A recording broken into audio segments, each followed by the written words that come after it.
नमस्कार। मैं एम के जैन इस कैरियर काउंसलिंग सेशन के पार्ट 2 में एक नए सब्जेक्ट के साथ आपसे बात कर रहा हूं। लॉकडाउन के कारण आप सब लोग अभी घर में हैं और आफ्टर 10th सब्जेक्ट का सिलेक्शन कैसे करें, कैसा कैरियर होगा। क्योंकि एक बात फिर मैं दोहराता हूं कि जो आप इन 11th और 12th क्लास के अंदर जैसी आप प्लानिंग करेंगे उसी के अकॉर्डिंग आपकी पूरी लाइफ और आपका पूरा कैरियर बनेगा। तो हमने पार्ट 1 में सब्जेक्ट सिलेक्शन की बात की थी। आज हम टारगेट सिलेक्शन की बात करते हैं। Now what is the meaning of target? For example, आपने साइंस बायोलॉजी लिया है तो उसके साथ एक टारगेट सब्जेक्ट लेते समय सभी बच्चों का होता है कि मुझे मेडिकल के फील्ड में जाना है। आपने मान लीजिए साइंस मैथ्स लिया है तो उसके साथ सबका टारगेट होता है कि मुझे इंजीनियरिंग के फील्ड में जाना है, मुझे आईआईटी में जाना है, एनआईटी में जाना है, बढ़िया से बढ़िया इंजीनियरिंग कॉलेज में जाना है, electrical, electronics, communication, air, ISRO, मुझे अलग अलग रिसर्च में जाना है। अगर मैंने कॉमर्स लिया है तो मुझे सीए, सीएस, सीए में बीकॉम, आगे फाइनेंशियल से रिलेटेड जो कोर्सेज की तरफ जाना है। और अगर कोई और सब्जेक्ट, अगर ये आर्ट्स ह्यूमैनिटीज़ लिया है और इसके साथ साथ या साइंस में, आप कॉमर्स में किसी में भी हैं, तो साथ में एक ड्रीम है कि आफ्टर माय 12th क्लास मुझे आईएएस, आईपीएस, एडमिनिस्ट्रेटिव सर्विस, इनके लिए मुझे तैयारी करनी है। तो टारगेट इसको कहते हैं, राइट। आप जब अपने स्कूल एजुकेशन के साथ में, स्कूल के सिलेबस के साथ में जब आप किसी लक्ष्य को, टारगेट को ऐड कर लेते हैं, फॉर एग्जाम्पल बायोलॉजी वाला बच्चा मेडिकल को कर लेता है, मैथ्स वाला बच्चा इंजीनियरिंग आईआईटी एनआईटी के लिए कर लेता है, कॉमर्स वाला बच्चा सीए, सीएस, सीएमएस का करता है, ह्यूमैनिटीज़ वाले बच्चे एडमिनिस्ट्रेटिव या किसी और सब्जेक्ट के बारे में सोचते हैं, इसको टारगेट बोलते हैं। तो सबसे पहले क्लियर होना चाहिए कि आपने अपनी 11th और 12th क्लास में जो सब्जेक्ट लिया है, अपने टारगेट को अचीव करने के लिए उस सब्जेक्ट को आपने लिया है। नोट लाइक दिस कि जैसे 6th को पास किया 7th में आ गए, 7th को पास किया 8th में आ गए, 9th को पास किया 10th में आ गए, अब 11th को पास किया 12th के बाद किसी कॉलेज में चले जाएंगे, राइट? नहीं नहीं नहीं, बिल्कुल नहीं। आप 11th और 12th क्लास में इसलिए आपने सब्जेक्ट लिया है कि आपको अपने टारगेट को अचीव करना है। You want to achieve your target, keep in mind. तो सबसे इंपॉर्टेंट बात है कि टारगेट को लेना बहुत जरूरी है। तो आज की जो चर्चा का विषय है वो मेरा इस कैरियर काउंसलिंग सेशन में अपने टारगेट के बारे में सोचने का है। अब एक मिथ है, एक भ्रम की स्थिति है कि ये आपको बहुत सारे लोग गाइड करेंगे कि अगर आपने अपनी स्कूल एजुकेशन 11th और 12th के साथ में अगर मेडिकल, आईआईटी या सीए फाउंडेशन इनका टारगेट लिया तो आपका बोर्ड बिगड़ जाएगा। तो पहला कंफ्यूजन, पहला मिथ आपको दूर करना है कि जो आपका 11th 12th का सिलेबस है वही इन कॉम्पिटिटिव एग्जाम्स का सिलेबस होता है। इनमें और बोर्ड के सिलेबस में कोई अंतर नहीं है। क्लियर? इसलिए यह सोचना बंद करिए कि मुझे टारगेट के बारे में आजकल बहुत ज्यादा हो गया, नहीं नहीं अभी बच्चे को 11th 12th कराते हैं, अरे उसके बाद कुछ करेंगे। बिल्कुल गलत बात है।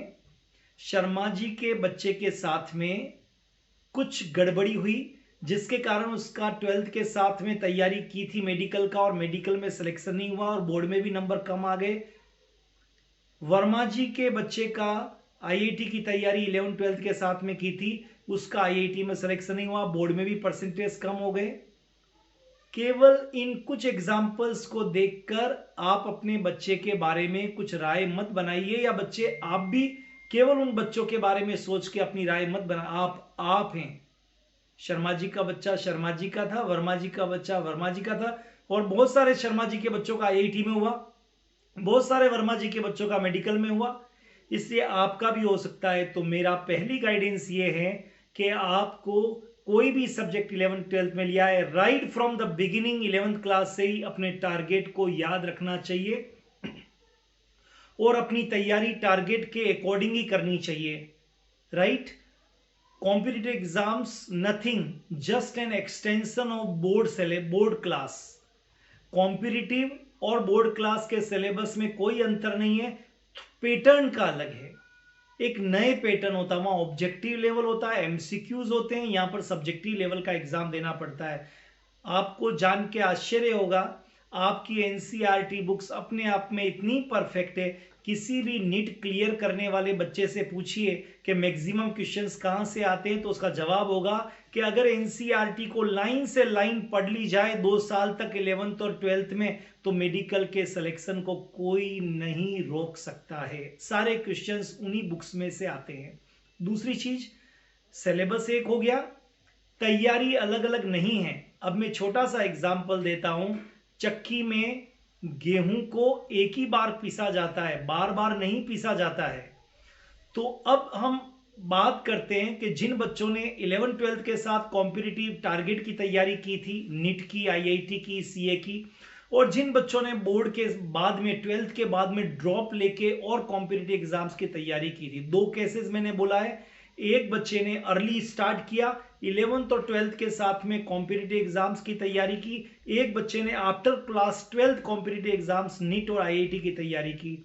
अगर 100 बच्चों का ऐसा टारगेट उठा के देखा जाए, 100 बच्चों का एनालिसिस किया जाए, 100 बच्चों पर रिसर्च की जाए, उनके डेटा कलेक्शन किया गया, तो आपको जान के आश्चर्य होगा, जिन बच्चों ने 11th-12th के साथ साथ अर्ली अपने कॉम्पिटिटिव एग्जाम्स की तैयारी चालू कर दी थी, 100 में से 60 बच्चों का सिलेक्शन हो गया था। लेकिन जिन बच्चों ने 12th के बाद ड्रॉप करके फिर बिगिनिंग से आईआईटीजी और नीट की तैयारी चालू की थी, उन बच्चों में से केवल 10% बच्चों का मेडिकल या आईआईटी में सिलेक्शन हुआ। इट मींस अर्ली स्टार्ट करेंगे तो बेटर रिजल्ट आपको मिलेंगे। तो ये दूसरा कंफ्यूजन मैंने क्लियर किया।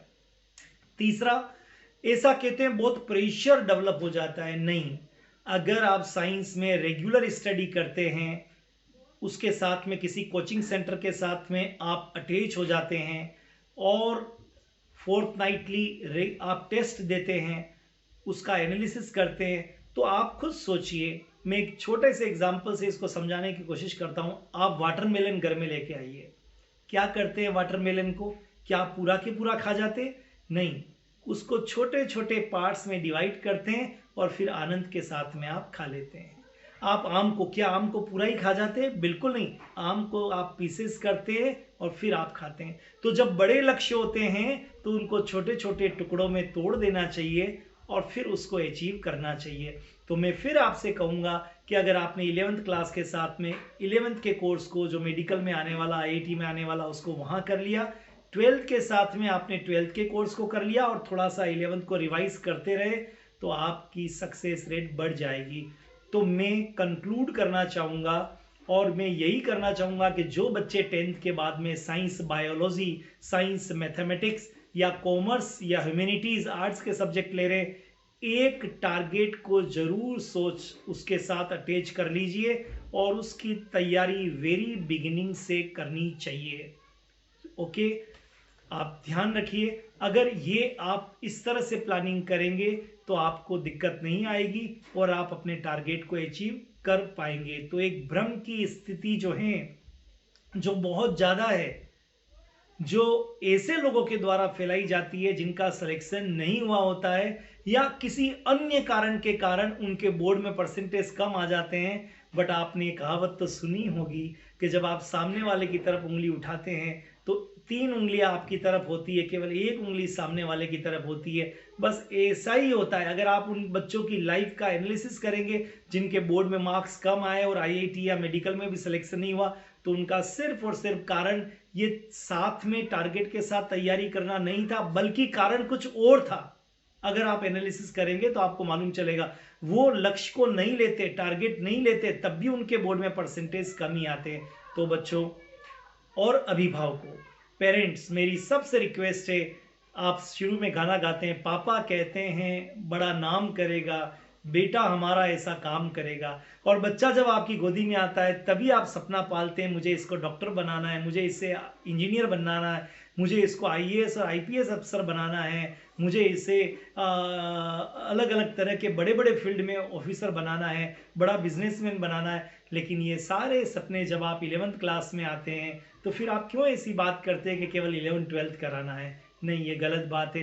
जीवन में टारगेट के साथ अगर आप बच्चे को तैयारी करवाएंगे अपनी 11th 12th के साथ में, अगर वो टारगेट को लेके नीट, आईआईटी, सीए, सीएमए की तैयारी साथ में करेगा तो उसकी सक्सेस रेट बढ़ जाएगी। तो बच्चों, टारगेट जरूर लीजिए और उसके साथ अपनी तैयारी करिए। Right, all the best, thank you very much, have a great time. और मैं आशा करता हूँ कि आप टारगेट के साथ में अपनी तैयारी करेंगे, क्योंकि किसी ने कहा है कि हिम्मत के तरकश में, आपने राम भगवान के पीछे रामायण अभी आप देख रहे हैं, तरकश में तीर देखे होंगे कि हिम्मत के तरकश में आशा के तीर भरकर पंछी अगर उड़ना चाहे तो आकाश उसे रोक नहीं सकता। अगर आप अपने टारगेट को अचीव करने का ठान लिया है, आपने अपने 11 के साथ में आपने टारगेट को ले लिया है, तो यकीन मानिए आपको दुनिया में कोई भी नहीं रोक सकता है, आपको सक्सेस मिलेगी। Thank you very much, all the best, have a great time.